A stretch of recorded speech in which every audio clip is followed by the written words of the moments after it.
Parshas Vayeishev is the story of Joseph and his brothers, the beginning sort of ripple of some difficulties. We're going to go through and examine some of these things, and then toward the end of the class, I'm going to bring up a Jewish phrase, a concept or a word that is going to bring all this into perspective. And at the end, we're going to go, oh, this makes sense. Now I can approach my life as we would see. At first glance, when we read this parsha, in the very beginning, the first two words, it says, Yaakov settled in the land. Yaakov settled in the land, chapter 37, verse 1 of Genesis, Bereshit. Yaakov settled in the land which his father inhabited, the land of Canaan. Interesting term that is used. Before this text is the text enumerating Esau's generations. And it seems that they go through, and even though they list them out, here we start right off with Yaakov settled in the land. But I find it interesting, and Rashi finds it quite interesting, that why would they use the word settled? Because it didn't seem too settling what takes place over the next 20 to 30 years of his life. As a matter of fact, it seems that he's not ever been settled. From running from Esau to being in competition with trying to get his wife from Lavan, his father-in-law, from running from Lavan, and then finally trying to confront the issue of his brother again, Esau, when his brother shows up with a huge army. This guy had fully intended on bringing some level of rectification to the situation. And Baruch Hashem, the angel that wrestled with Yaakov, was able to impede the situation and change it. But here it says Yaakov was in the land. So it appears that Joseph was about 8 years old when he met Esau. The story says that Esau and Rachel was walking toward Esau, and it says that he went in between his mother and Esau, so that he wouldn't, so he could sort of protect his mother. He's about 8 years old. Seems to be quite a wise guy. But the next text right after that jumps to him being 17 years old. So what happened to the 9 mysterious years of Joseph's life? Rashi brought down that it seems a bit troubling that we have 9 years possibly missing. But we can't just automatically assume that when it starts talking about Yaakov being 17 years old, well, it starts off, it says, these are the episodes of Yaakov's descendants. Joseph was 17 years old. Starts right off the bat. And he would pasture the sheep with his brothers, and he would do boyish things. Basically, he would go tattle on his brothers. So the question is this a narrative of the 9 years prior to being 17? Or is this him at 17 years old being a little tattletale? Not really sure. But it seems, according to the sages, that it's more probable that Rashi, is more probable that the Torah is actually saying that we're pausing here at the moment at 17 because something very important is getting ready to take place. But prior to this event, from 9 or 8 years old to 17 years old, Joseph constantly wanted the approval of his brothers, at the same time being the very righteous boy that he was, held some things against him that was observed that he made, observations he made that seemed to be sins that weren't actually sins. For example, he claimed to his father that they had called the servants, the two the brides or two maidens of Yaakov servants, and which was inappropriate. But the sages say that this is probably a misunderstanding that Joseph had. You're going to see Joseph make some clear errors that he's going to have to suffer the consequences of later on. Let me explain to you this whole idea that we talked about. And many of you may or may not be comfortable with the concept of karma, but karma is karma, okay? Bottom line. And karma can be good or bad. Now, we don't necessarily address it as karma as much as we would talk about how the Chuti Macharan talks about us developing a vessel. And the vessel that you create is what you will feel in that vessel. So if the vessel that I create, meaning my world of physicality and spirituality, if I focus on creating a vessel of material things and dysfunction and anger and frustration, what will come into my life? Those things. So if I'm a person who builds a vessel full of compassion, chesed, loving kindness toward other people, demonstrations of mercy and giving charity to people, then what comes into my vessel? Those very same things. So that's what we're talking about. As a matter of fact, Yaakov, what we're going to see is Yaakov's son, Joseph, ends up having to deal with some of the very same issues that Yaakov had to deal with. What was the first thing that Yaakov had to deal with? His troubling relationship with his brother Esau. What does Joseph deal with right off the bat? He doesn't get along with his brothers. Joseph was a very special young man. It says that he studied the law and the Torah that was given to him given to his father Yaakov. That is the Torah of Shem and Aver. That for several years of his life, early life, he studied very hard. Was a strong scholar. It seemed that Hashem was grooming him. And it says that Israel loved Joseph more than his sons, verse 3, because he was a son born to him of old age. And he made him a robe of fine wool. Now, good, bad, or indifferent, people make mistakes. And I know that most of us who are parents in this room would never, ever want to be accused of showing favorites to a particular child, right? It would just be detrimental. But at the same time, this was his fair-haired child, right? This was his beloved wife's child, and just couldn't help himself but loved Joseph. Joseph was a daddy's boy. He endured himself to his father because of his study. He endured himself to his father because he lived at the highest level of righteousness. It's the child that cost him the most. But we have to remember, the lesson we taught Wednesday, and if you didn't take the lesson, go back and listen to it. You'll get it. All things in the world that take place for a purpose. Right? So knowing that, we can say, Joseph's brothers shouldn't have treated him so horribly. Joseph shouldn't have tattletaled. Joseph's brothers shouldn't have threatened to kill him and throw him into a well. They shouldn't have sold him to slavery. Shoulda, woulda, couldn't. It doesn't matter. The fact is that Joseph needed to go to Egypt to prepare for the redemption.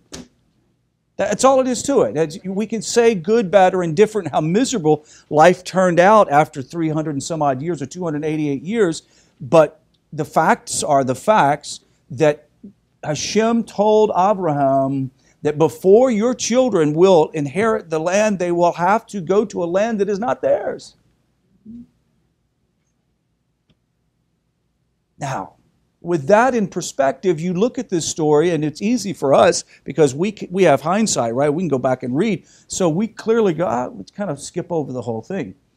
But to be honest with you, when we read the story of Joseph in these next two parshas, you're going to see a man so focused on his purpose that nothing ever got him down.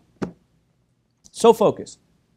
I mean, you will notice all through this text, never a Joseph who is a morose individual.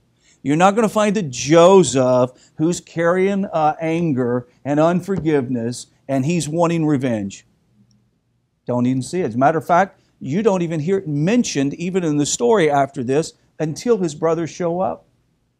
When he's later on, we're going to discover when he's thrown in prison, he becomes the best in the prison. He just has a way of bouncing back. Why? Because somehow Joseph learned quickly from his father and from his grandfather and his great-grandfather, he learned this great value, and that is you create the vessel that is going to be filled. And if you want to have promise, and if you want to have joy, and if you want to have contentment and purpose, then you build a vessel for that thing.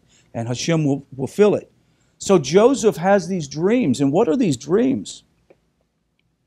These dreams are, first, the dreams, it says that he tells his brothers, well, first of all, it says, when his brothers saw that their father loved him more than all of the other brothers, they hated him and they couldn't speak with him nicely.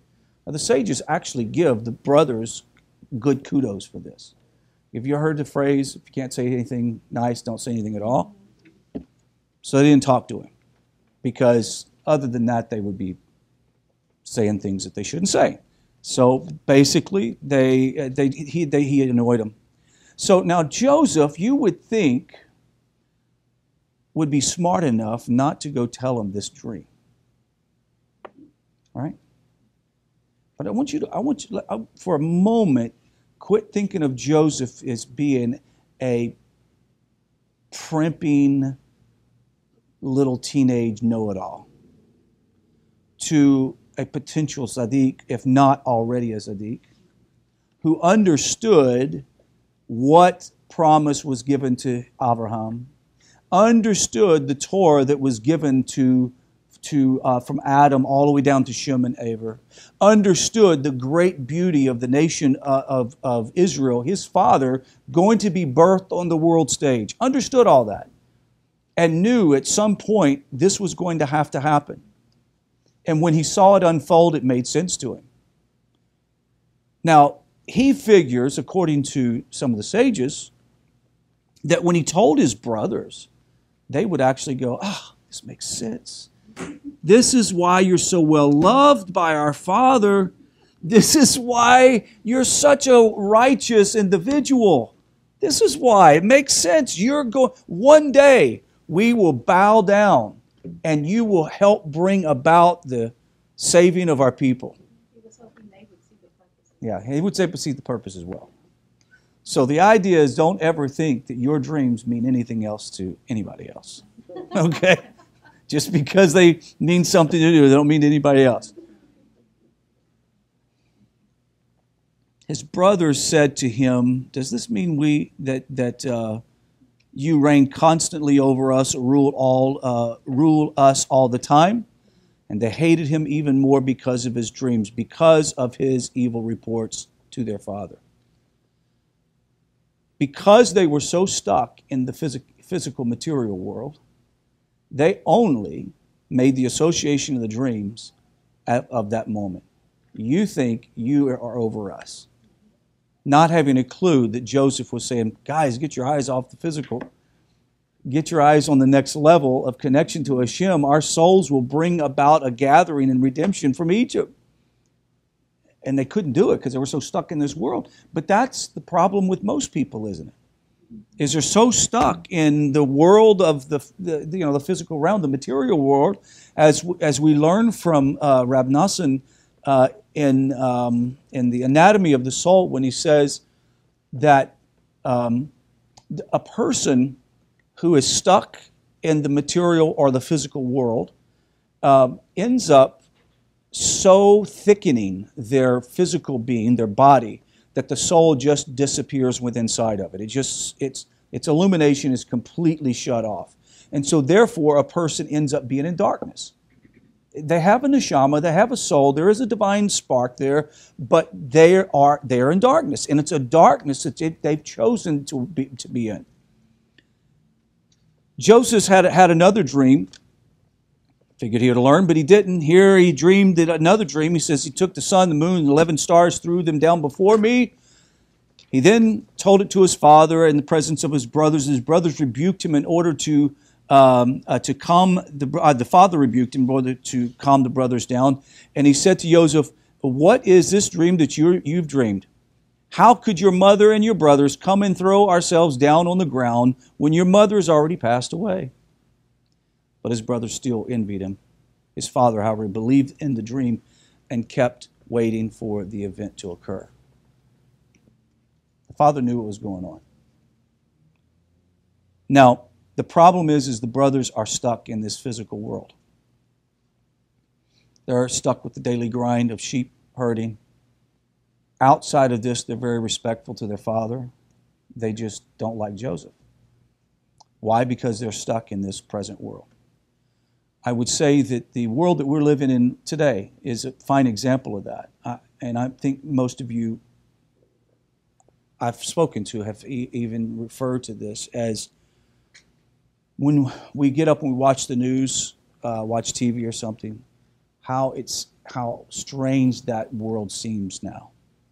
It seems like it's a parallel universe. Like, what planet do they get up and wake up and live in every day? The things that I see in the news, the stuff that I hear about what's happening in the world around me, and I'm thinking, that I don't even live in that world because I don't even know what that world's like because we've chosen to be around people of compassion, and we've chosen to attach ourselves to a tzaddik, and because we download Torah on a regular basis, our world is a totally different paradigm. We just don't get it.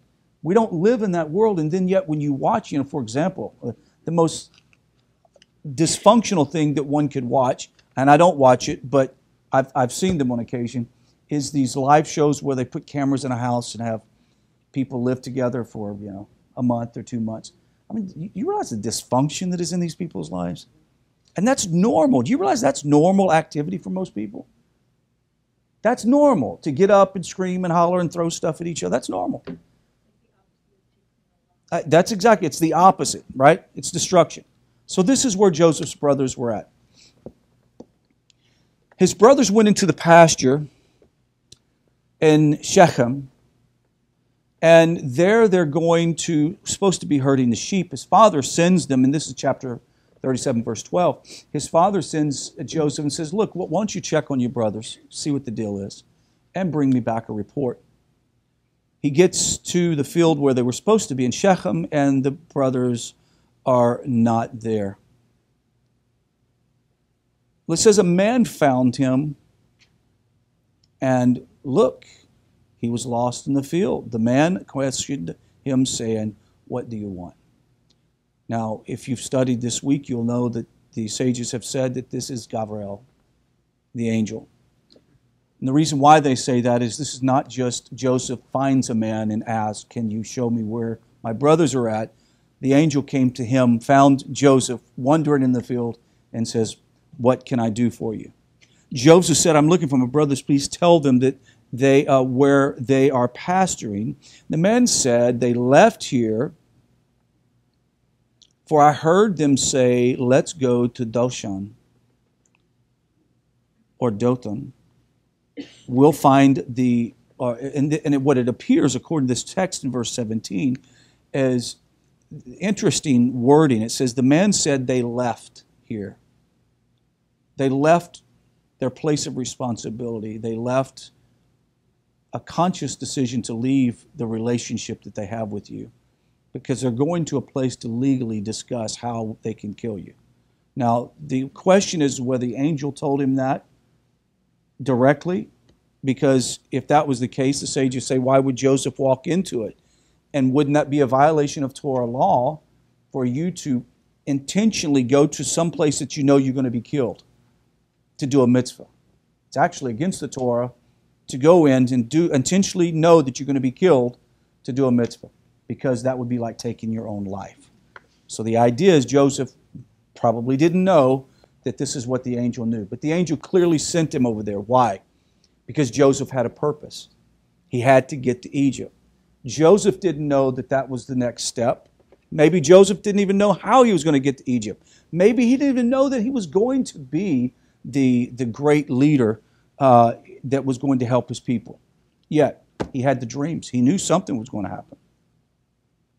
I think Joseph was confident enough to know that if the dreams took place, that the brothers plotting to kill them wouldn't succeed. It wouldn't work. Our life is in the hands of Hashem, not the hands of man. So it says that, so Joseph went after his brothers. He found them in Dothan. They saw him at a distance and they said, here comes the big dreamer. Dream boy.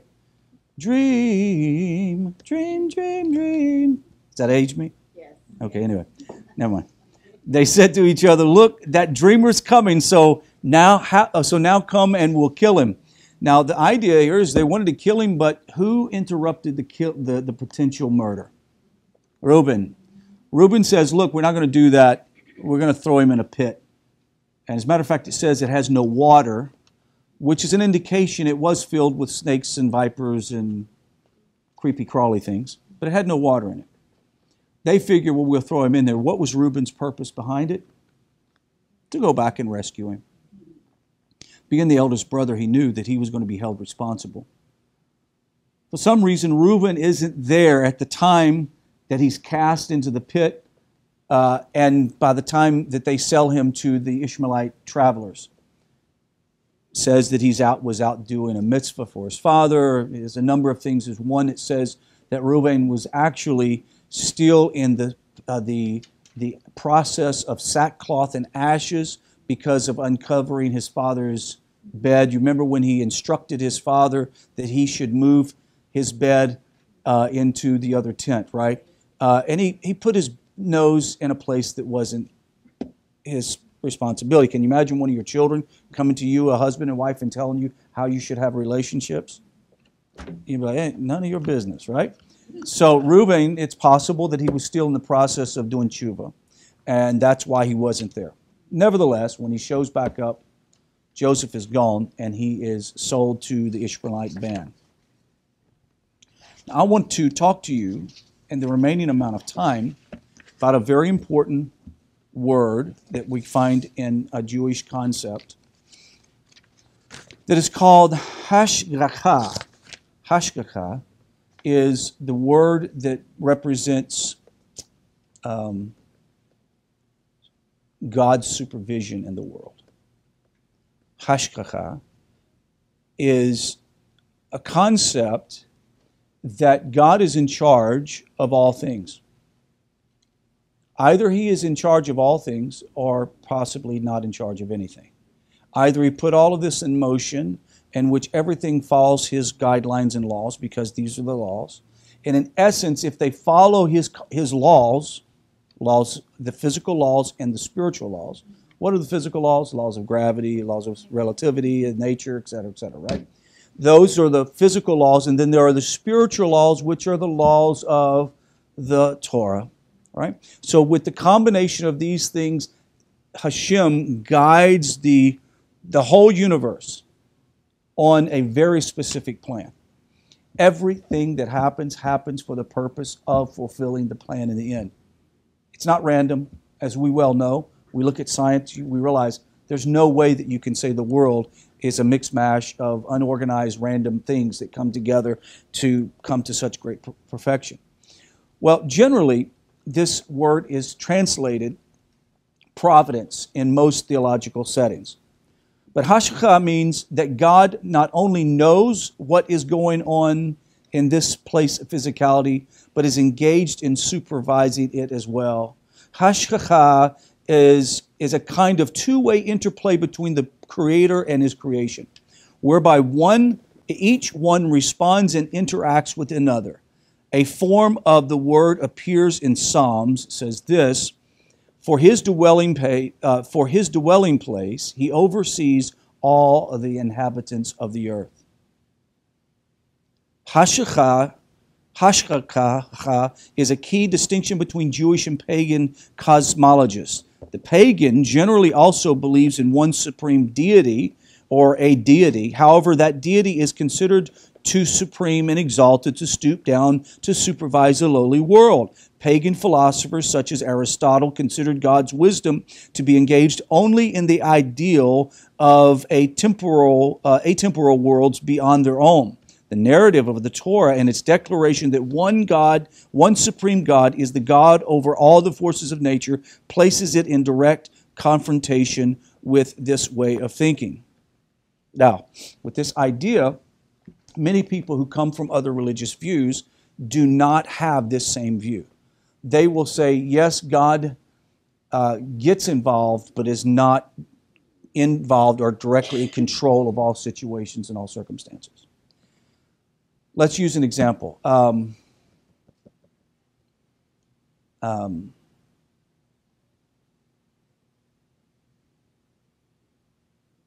I go to the store to pick up an item that I need for dinner. I get to the store and the store doesn't have that particular item. So I decide to get in the car and to drive down to another store. In the process, I'm having to go to 2 or 3 stores, which waste a lot of time. I can choose to get irritated or annoyed, or face the fact that that's what I was supposed to do. You understand the difference? Once we understand that Hashem is in control of all of these things, and then our soul, our neshama, has been put within us, we have chosen to be within this body so that we could perform out this life of Hashem, that our whole life is governed by the Creator of the universe. That once we realize that, it's really hard to get exercised about too many things, right? It's like it's just the way it's supposed to be. It's really finding the seat of the human soul. It's finding peace in the human soul for the first time. When you realize that if God ultimately supervises everything in the world, then I really should not fret or worry about a single thing in my life. Not one thing. I mean, think about it, not one thing. And trust me, okay, I'm talking about this, but I still have a ways to go, okay? I'm talking, there's the what do you call it, the theoretical realm, and then there's the practical realm. The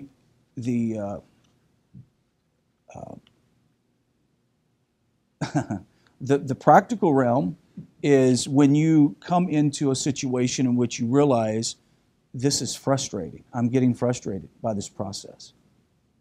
And I have to do all these things and I can't get them done and I'm very frustrated. And the very first thing that we want to do is express our frustration that our lives are being slowed down by this process, whatever it may be, right? I heard this said the other day, and I wish I could quote the source. Let me think of it just a second. Who in the world says this? I'll have to get you the source later, but it's in Jewish Life Application Study Series from Chabad. It says that an individual who says, this happened to me, I don't deserve it, is the highest level of arrogance before God. Why me? Why me? We do deserve it. I mean, see, that's what's hard for us to fathom, is how is it if God is in control of all things and I have complete emunah and trust in Him, then who am I to stand before the very Creator of heaven and earth and say, I don't deserve this? Why doesn't my life work smoother? Why doesn't everybody do what I want them to do? Why is it that, X, Y, Z happens to me? The reason why they happen this way is because that's how it's designed to happen for you. And the quicker that you and I grab a hold that that's our life, that's the way it's supposed to be, things get much better. Let me tell you, it doesn't mean that the problems go away, because when Yaakov says he settled in the land, my goodness, that was the last thing that was happening. He wasn't settled because it seemed like that everything turned upside down. Within 10 years, everything was just haywire. His son missing, his eldest boys lied to him, convinced him that he had been killed by a wild animal. All of this happened, thinking that the potential future redemption of the nation has been squashed. Isn't this what the angel that he wrestled with wanted to do? And maybe he thought in the back of his mind, Yaakov thought, maybe he accomplished it. Maybe he did smash our ability to break through and bring a nation that would come to Torah. But Baruch Hashem, God always has a plan and He's in control because there's hashgacha. And hashgacha means that God is supervising, His providence is directing everything. And when you and I understand this, we can be like Joseph, in which one event after another, you would have thought that he would have become a very angry, bitter young man.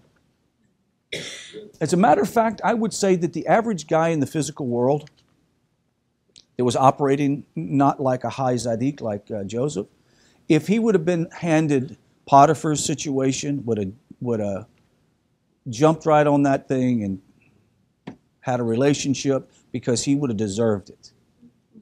I deserve. Something good needs to happen to me. I need comfort. Right? But Joseph didn't do that. Why? Because he understood that there was a higher value, a higher principle. His focus on Hashem, and I love what you said, Richard, a couple of weeks ago, that when we don't guard the gates, our eyes, our mouth, our ears, when we don't guard that, then we are taking our attention away from Hashem, that we're actually looking away from God when we're looking at another person. When we operate out of our anger, we for that moment of our anger, we pull ourselves away from the presence of Hashem and say, I refuse to observe Him. I refuse to give Him the acknowledgement that He has providence in everything in my life. It's the difference. Because if I truly believe and have emunah and believe that His providence controls everything in my life, then really it's just a ride down the hill. I just have to make sure I keep seated in Torah, and I keep living a righteous life and doing the best I can, do mitzvahs, and just roll with the punches. Just roll with the punches.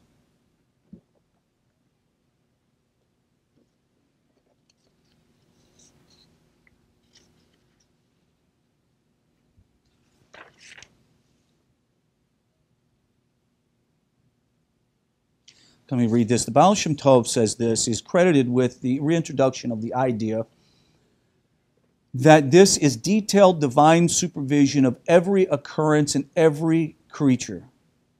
Every occurrence in every creature. Period. So that means plants, animals, trees, vegetation, everything, Hashem's involved in it. Did you see the deal the other day where they took a plant and they hooked some electrodes to it, and they were sensing its electronic response when they would cut other plants in the room? They were talking through the waves. The plants would communicate through everything's alive. Everything's alive. I watched a video the other day, a documentary of a chicken farmer who wanted to basically expose one of the biggest organic farming co-ops. Yeah, you saw that. And I'm thinking, this is hideous. A person that does not eat organic kosher meat is ingesting this confusion, this sickness. Though they may not be sick physically, like a disease, there's something spiritual wrong with that, because that animal has been force-fed and raised. The level, their breasts were so big that they couldn't walk. Their legs would break. So think about this. At some level, there's such a damaged spiritual level that's taking place. Is it a wonder that our culture that consumes this volume of sick food is not sick themselves? We are sick. We are sick. How can we, in one of the most wealthiest countries in the world, have the highest poverty rate? We rank high in poverty rate for children. How do we do that? And how do we have a poverty rate that is high as it is in this country, and yet most of the people in poverty rate are morbidly obese? Does that make sense to you? That's exactly it. It's cheap food that's not really food. Yeah, it's not.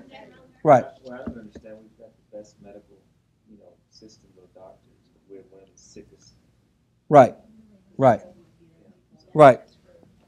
So the point is this, is when we get up tomorrow, and if you even waste time doing this, because it's not really worth the time, but if you turn on the news and listen to it and hear the confusion and the doubt and Chicken Little, sky's falling, the world's coming to an end, you and I both know that doesn't mean anything. It really doesn't mean anything. Do you realize that? Really, news has become entertainment for the mindless masses, right? No, it's not. But the world's entertained by it, right? It's the same. Listen, it's the same reason why people go to haunted houses. The same reason people go to haunted movies. The same reason people turn on the news, and they just can't wait to hear that Al Qaeda just crossed the border and is getting ready to kill 100 people in Texas. ISIS, whatever. Yeah. That goes to show how much I'm paying attention. No. So the whole point is this. I'm not saying that we should put our head in the sand and be ignorant about our sociological environment, okay? I'm not saying that. We should absolutely be zero focused in on what's happening in the physical world, because if this physical world gets worse, then our neshamas are going to find it difficult to achieve its elevation. It's going to be very difficult for us. But if Hashem decides to shut everything down right now and send us back to the 1930s where we have no internet and we are completely on our knees and we're barely making it by and we're having to support each other, if Hashem thinks that that's what we need, it's going to happen whether you like it or not. I don't care who is in office. I don't care if it's a Democrat or Republican. It doesn't matter. If Hashem decides to do it, He's going to do it. So, how do we rectify these things and avoid these things in the future? The sooner that we acknowledge that He is the supreme. He is the supreme one. It gives me goosebumps thinking of it. He is the supreme one. Either He's in charge of everything or in charge of nothing. He is the supreme master of the universe, and I can trust Him, or I have no hope. None at all. No hope. Because if it's left up to my devices, I will not achieve what I'm supposed to achieve. But I know that if I follow the plan that Hashem has, keep my eyes on the plan. What is the plan? The Torah. If I keep my eye on the plan, study Torah, focus on good relationship with people around me, I will achieve exactly what my soul is supposed to achieve. So when I stand before Him in the day of judgment, though we're all going to feel this sense of, oh man, I could have done more. We're all going to feel that, okay? None of us are going to get there and go, well, got that in the bag, right? None of us are going to do that. But when we get there and we stand before Him, you're going to say, Hashem, I gave it a shot. And I really was serious about what I did. And I gave it my best shot. Because that's all you're going to have is what you brought with you over there that you've accomplished in the spiritual. When Rav Nachman says that every person has the potential to be a tzaddik at their own level, do you realize how beautiful that is? Now, we're not talking about the tzaddik or a tzaddikim. You know, there's high people, okay? I don't even know if there is, as Rabbi Greenbaum said today, I don't even know if there's really the tzaddiks like that used to be, okay? The great sages of Judaism. I don't know if they exist. I'm just not aware.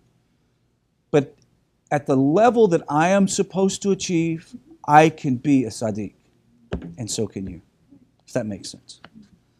How do we accomplish this? Is by being like a Joseph, who in spite of all of his siblings, he stayed focused on the laws of Shem and Aver. He stood focused strongly on the teaching of his fathers. And he never allowed that to bring him to a place that he would carve any other vessel but the one that Hashem would fill with redemption and hope. And hopefully in next week's class, we'll talk very specifically about some redemptive aspects or prophetic things that we see in the future because of this. And if you didn't get a chance to listen to Rabbi Greenbaum's class this morning, fantastic. Fantastic class, because he actually breaks down this whole relationship with the brothers and how it points to the day that we're living in today, in which those from the nations are wanting to be recognized. Joseph wants to be rectified to his brothers, Judah. He wants it. Don't recognize us yet. Yeah, well, it's coming. It's coming. That concludes the class. Anybody has questions?